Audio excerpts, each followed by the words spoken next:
And so in this video, I'm going to be showing off my Hotarumaru figure 1/8 scale. And first, I just want to show off this card that AmiAmi sent me along with it. So it looks really nice. I like this little style right here. And also on the back, that's for February, for Valentine's as well. And so now we're going to take a closer look at this Hotarumaru 1/8 scale figure. It's outside its box because of what happened with the shipment and how terrible the box looked. So yeah, and I'll upload a video talking about that as well. So I'm just going to be looking at the figure itself. As you can see right here, this is his little stand right here with his crest on it. It looks so beautiful. Oh yeah, that's the top side, and this is where his feet will connect to. So yeah, I'm really glad they have like the crest for each of the characters. That looks so nice. It's a nice little standard base, but it also looks really sturdy. It's nice and definitely strong there. And also we have the instructions on how to put the figure together with its base and the sword as well.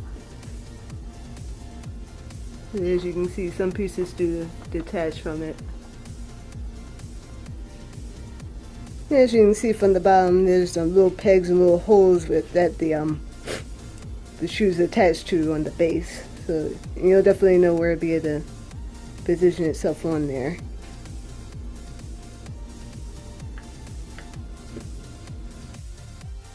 As you can see here, you had to definitely be careful trying to get his sword into his hand. So you just had to take off this little piece right here that was at the end of the handle of the sword. This little piece right here. So you just take that off first, and then you just had to push it through his hands just to kind of get nestled up into it. And you have to really be careful just in case, because I was probably afraid to break his little finger off right there. So yeah, you want to definitely be careful, but also like just apply a little pressure to it. And so I'm just going to add the little top back on. There we go. So that looks really nice. As you can see here, you had to definitely be careful trying to get his sword into his hand. So you just had to take off this little piece right here that was at the end of the handle of the sword. This little piece right here. So you just take that off first, and then you just had to push it through his hands just to kind of get nestled up into it. And you have to really be careful just in case, because I was probably afraid to break his little finger off right there. So yeah, you want to definitely be careful, but also like just apply a little pressure to it. And so I'm just going to add the little top back on. Here we go. So that looks really nice.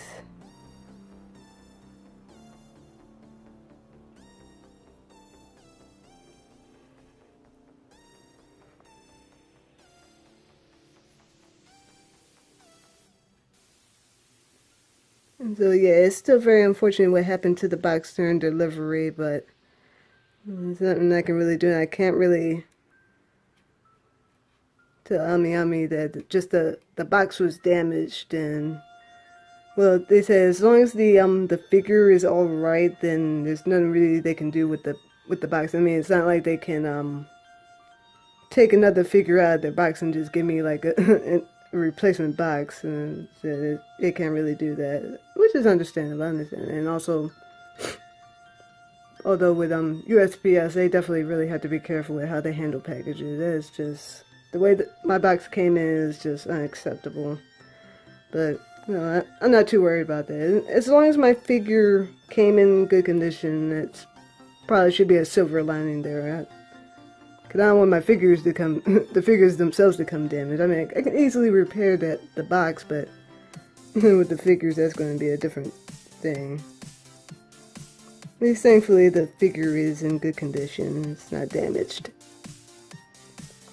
And I'll just get into the figure itself. I just love really how this was sculpted. This is basically on the characters, just like their regular stance, their regular pose in the game. So it's like their standard pose. But what I would also would have liked to see in like the Token Rambu scales is actually seeing them in their awakening or like their fighting stance. That would have been really nice instead of just having them as in their introductory stances.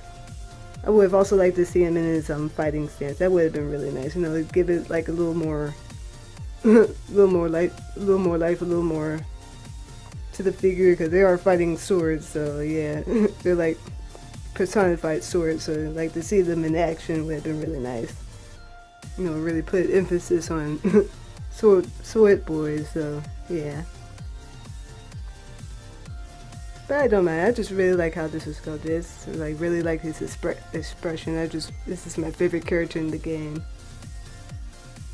Also like Mikazuki as well. But the same thing I said before is I would also like to see his figure in his awakening pose. That would have been really nice with his kind of like his armor like kind of like shredded, and you see like half his chest. I was like, I want that figure. What is it? They need to really make more figures showing off the guys' bodies. I know they like to show the girls' bodies, but you know, I don't mind those either. But I just like to see more male figures like that. Really like that. Unlike the Nendoroid, I don't have to worry about extra pieces like falling off or something like that. Like having to keep them steady. Like with the Hotarumaru Nendoroid, I have some little concerns with certain pieces, like even the back part near the peg in the back, having like little extra extensions for the character to keep their to keep the cape and the sword sheath together. That is a bit and also like this part with the cape, cause like it's easy to fall off and it's really hard to keep it on. So yeah, that is a bit of a concern, but which is not so much a concern with the scale figure. I don't have to worry about any detachable pieces, so that's a really good plus for that. So that's something that the Nendoroid could definitely improve on. But that's just Nendoroids, and I have no control over how they make those. So yeah. And so I gotta say, this figure definitely turned out really alright. I'm really glad to have this one in my collection. I did say I was going to get some more scale figures as well. I only have 2 in my possession. I have an Ultra figure and I have a Quest Q figure. This is my first Kotobukiya figure. I was, probably a few years ago, I was planning on getting some Kotobukiya figures, but I didn't like how they looked, so I just kind of ignored them and just kind of put them in the background. But this one I just had to have. It just looks so cute. Maybe I might get the other one. Maybe if a certain other character's scale figure comes out, hopefully they do make it at some point. This from another series. But yeah, this is a really nice little add to my collection. I'm really glad to have this. And you can tell me in the comment section if this is something that you were probably thinking about getting, if you were thinking about getting a token Ranbu scale figure or just any kind of scale figure in general, or what scale figures or Nendoroids or other type of figures you're planning on getting this year, or if you have gotten last year or whatever. And I hope you enjoyed this video, and everyone have a nice day.